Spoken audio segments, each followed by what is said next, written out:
Station, this is Houston. Are you ready for the event?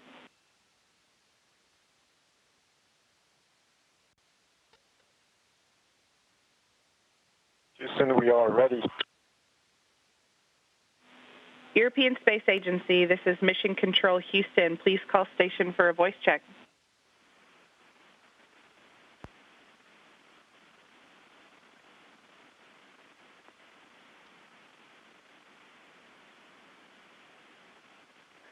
Station, this is the ESA moderator, Alana Bartolini. How do you hear me? I hear you 5 by 5. How do you hear me? I hear you 5 by 5. How do you hear me? Excellent. Thanks so much. Hello, Thomas. Good afternoon. You're now connected with Romania, Ireland, and Portugal. I'll hand over to you for some opening remarks, then we'll open the floor to questions. All right. Hi, everybody. It's a pleasure to be with you today from the International Space Station. I like to watch Europe, the whole of Europe, everything together. So I'm happy that we have lots of different countries today, and I'm ready to answer all of your questions.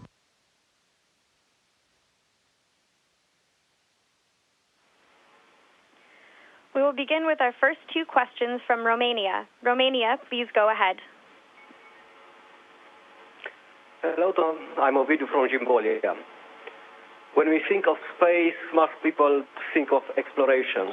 What are some other activities related to space that society may not be as aware of? Merci. That's a good question. There's a lot of activities that we do in space that people might not be aware of. There's Earth observation. We monitor climate change from space. We can provide environmental disasters relief and support. We do navigation from space. GPS, Galileo are good examples. We do telecommunications from space, space applications, TV, mobile communications, you name it. We also do a lot of science. We do research here on the International Space Station, but we also have dedicated satellites that study the Earth, that study the universe around us, probes that go all over. So that's a lot of various activities, and human spaceflight and the ISS is just one of them. But they all make sense together in a coordinated effort to understand better our world and put space at the service of the Earth.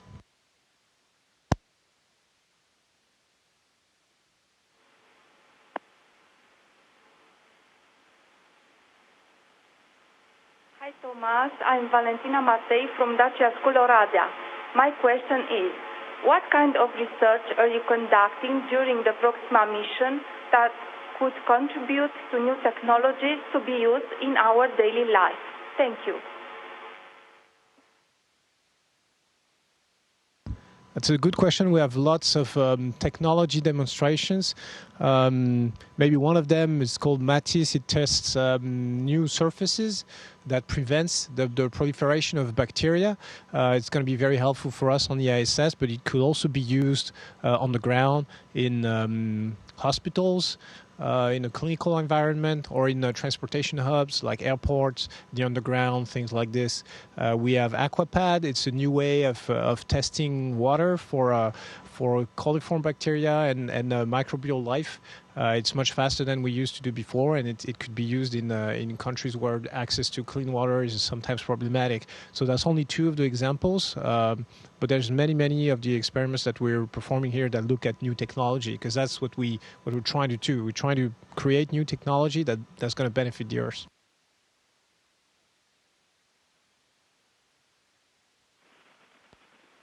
Thank you, Thomas. We're now heading to Ireland for their two questions. Ireland, please go ahead. Hello, Thomas. My name is Mary Gorey, and I'm a science teacher from St. Joseph's College in Borrisoleigh, County Tipperary.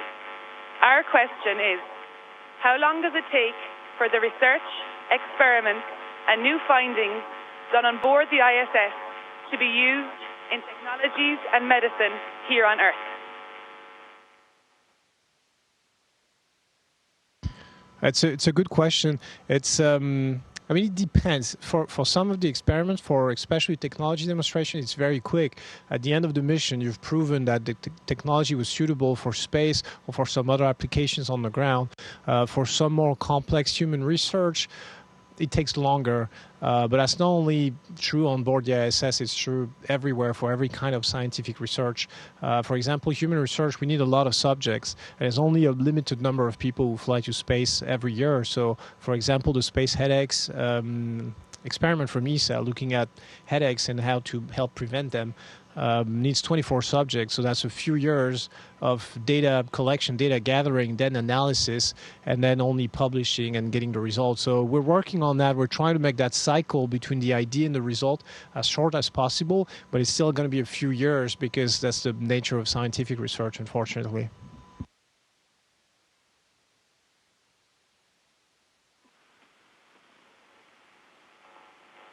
Hello, Thomas. My name is Alan Hobbins. I'm here with some of the boys from Clane Boys School. Our question is, how does your time in space help us to improve methods of caring for sick people here on the ground? Thanks.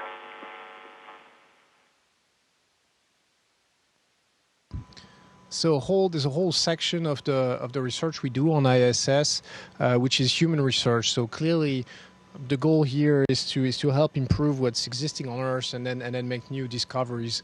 So we look at different things. We look at bone, we look at muscle loss because that's affecting us, and we apply these results to people suffering from those pathologies on the ground. We look at neurological research, how the brain of the astronaut gets rewired in a new environment, which is pretty much the only example of such a process in an adult human being. And what that does is when we come back on the ground, the scientists can study how we rewired our brains, and then it gives them a better, let's say, map of the brain, which is very, very poorly known. And then they can go see people who have had traffic accidents, bad motorcycle falls, and have brain traumas, brain injuries. And then now they know where to look. They know how to improve their condition. So that's two of the examples of what we do. But again, there's many of them.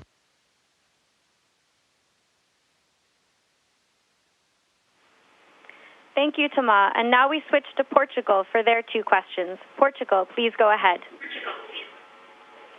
Hi, Thomas. I'm Cesar from Escola Profissional Almada. How do you test for water and bacterial contamination on the ISS? Are these testing methods also used on Earth for other purposes?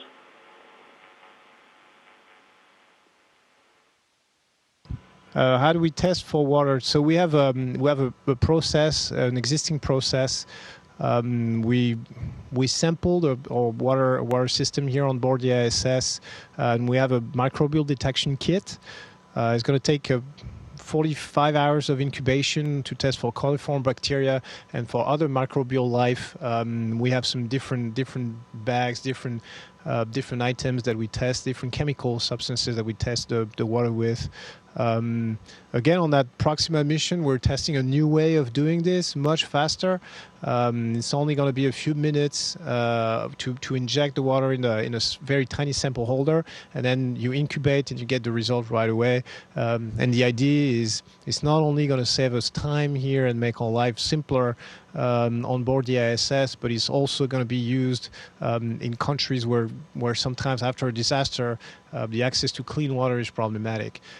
So that's pretty much the way we do it.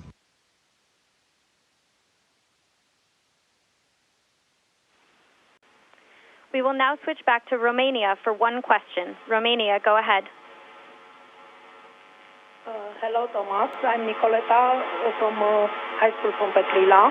And my question is, when a natural disaster happens on Earth, can you see it from space?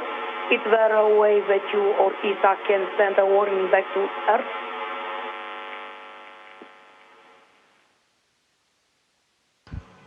Very often. So it's interesting to know that the ISS flies over 90% of the inhabited land in the world every 24 hours. So it's a very good platform for Earth observation, especially when it comes to land and and human activities. So very often we won't be the first ones to detect a natural disaster. It's going to be detected on the ground or by the satellites. But then what we do is we try to take imagery of it, and every day we have targets for us to simply take a picture of, and we're trying to get the best images we can of different floodings or volcanic eruptions, landslides, things like this. Not very nice, but we're trying to do our best. We also used to have a permanent imaging system on the ISS, but it's been retired. It's been retired recently, but so now it mostly comes down to us simply taking pictures the best we can and sending them down, and they're being used to assess the situation and to coordinate the support and the relief effort.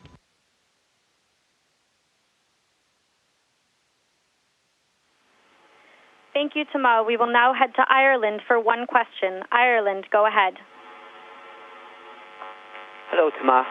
My name is Gerard Donoghue. I'm a primary school teacher from Scolida, Corbally in Limerick. And our question for you is, what new technologies related to navigation are being used on the ISS and in space which can benefit us here on Earth?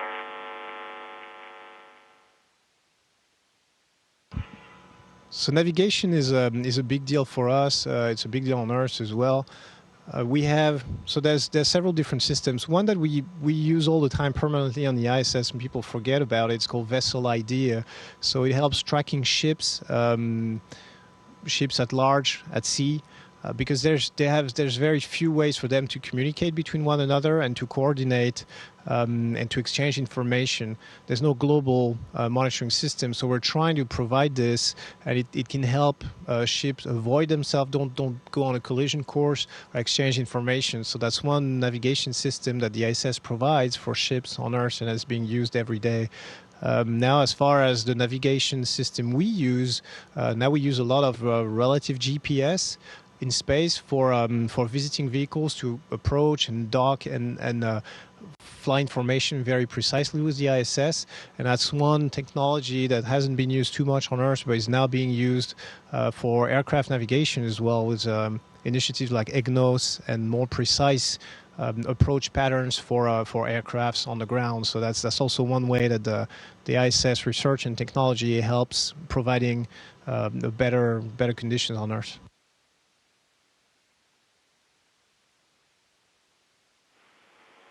Thank you, Thomas. Now back to Portugal for one question. Portugal, please go ahead. Hello, my name is Vitor Fernandes. I am a teacher at Escola Secundária de Forte Casa. I'm a computer science teacher, and I would like to ask, do you think it is possible to live in a completely self-sustainable environment in space? And are there any technologies from Earth that are helping this become a reality? Thank you. So it's ISS is a very good example of not a closed environment, because we're still being supplied from the ground in terms of food, in terms of spare parts and water and oxygen, even though we try to minimize this amount as much as possible for obvious reasons, because it takes a lot of effort to bring those supplies on board the ISS. They have to be launched for the Earth. So we're trying to recycle as much as we can. We're trying to generate as less waste as we can, and to be self-sufficient as much as we can. If we want to go deeper into space, it's going to become a challenge, and the space agency have understood that, and they're working on it. In ESA, we have the MELISA project, which is attempting to create a completely closed environment, and it's going to produce its own water, its own food, and it's going to be completely closed from the rest of the world. And the idea is, if you can do this on Earth, and then you'll be able one day to do this in space. And there are some critical technologies that we're also testing here on the ISS, how to grow plants in space. There's a couple experiments, one running right now as we speak, that look at how to make that happen in space, so that when we go deeper into space for further mission, Mars and further, we have this capacity of growing our own food and not be dependent on supplies from Earth. We look at 3D printing, how to produce our own tools, and maybe one day we'll use the moon regolith to produce our own habitat, or our own modules, our own fuel on Mars. So those are all the projects that we're looking at, it seems futuristic, but it's going to happen if we want to go further, and we certainly do want to.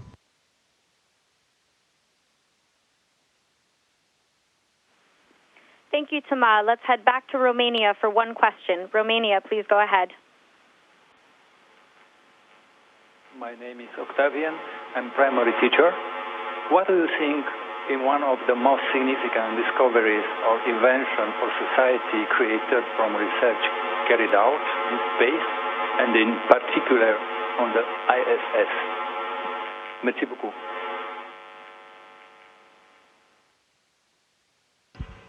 So there's different ways that in which what we do benefits the Earth. There's of course a lot of technology that's being developed to fly in space and then applied on the ground. You think about solar panels, navigation, we've already mentioned it, lighter materials, better propulsion, things like this. And when you speak about research carried out on the ISS, we have a lot of research into alloys, and now if you have a smartphone that's lighter and stronger, it's most certainly using the results of what we do on the ISS. We look at medicine. Thanks to the robotics technology, now we can operate patients inside an MRI machine, which was not possible before. So some of the tumors that were unfortunately fatal before in the past are not anymore, thanks to ISS technology and research. We look at people's health. We look at understanding vision changes. It's going to help people with a bad vision on Earth. And there's just so many ways in which every day what we do, I try to think of how is that going to be useful to people, and very often I'm really pleased because I can see directly the link between what we do and how it's going to work on Earth, whether it be studying the immune system, working on a new vaccine, or working on material technology.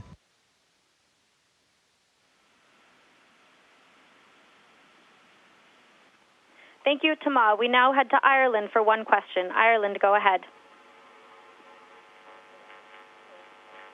Hello, Toma. My name is Mary McElhenney, and I'm a primary teacher in St. Bridget's School in Limerick City. And my question for you today relates to eyesight. We've heard that astronauts' eyesight can change while they're in space. And we're wondering if the research done in relation to this can have other applications, such as helping to prevent loss of sight in people on Earth. Thank you very much.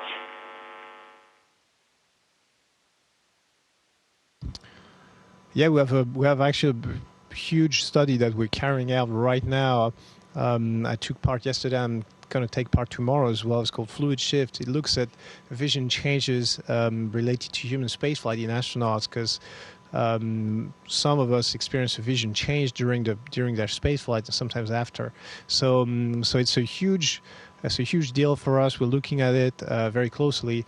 And the results so it's going to take a few years, like I said before, we really have precise results, but the results when we get them are going to apply to all the eye traumas in which the intracranial pressure is higher than it should be, and all that kind of eye trauma. So yeah, it will most certainly benefit people with these pathologies on Earth, and I'm hoping it's going to help people have a better eyesight.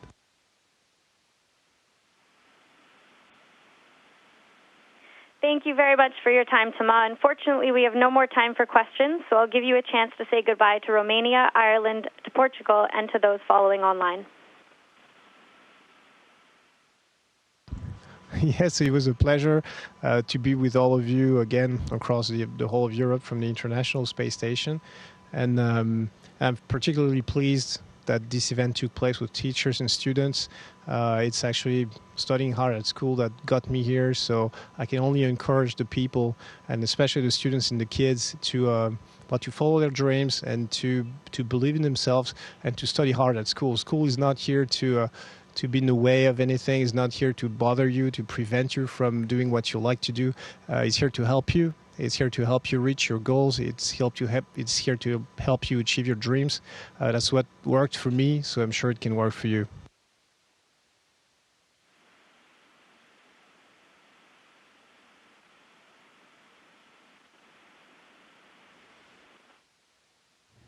Station, this is Houston ACR. That concludes the event. Thank you. Thank you to all participants from the European Space Agency. Station, we are now resuming operational audio communications.